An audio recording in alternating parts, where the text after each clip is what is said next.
So let me talk to you about the neuroscience of digging a good ditch.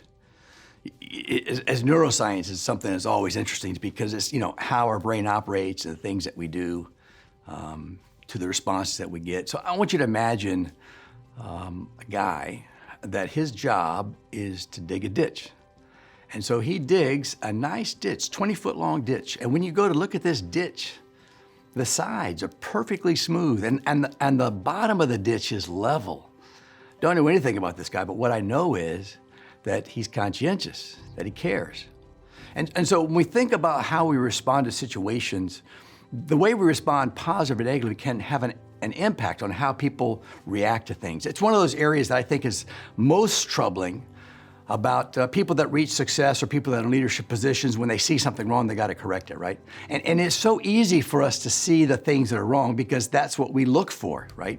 We look for the thing that's out of place, and when we see it, we say, that's out of place, that's a problem, fix it. And the challenge is that criticism doesn't generate creativity in the individual, right? The way that they respond. Criticism causes somebody to pull back. It causes somebody to be careful. It causes somebody to be fearful.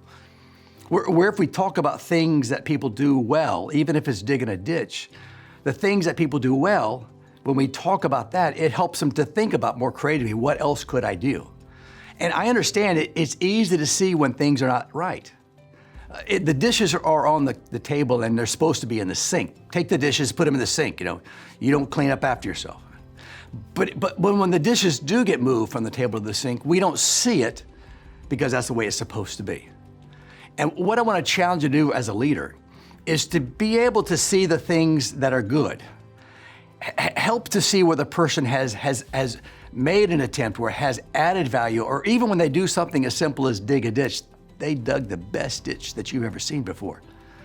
And don't be so careless. Don't be so quick to point out things that are problems.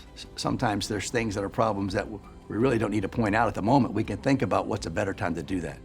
So look for where someone is operating out of their strength zone, even if they're not hitting a home run, but they're swinging the bat well. Point that out. Take a more intentional look at finding things that people do well and let them know that you saw it. Hertzberg said that's a great motivational factor, so leaders, we can use that too. Look for the best. Does that make sense? Okay.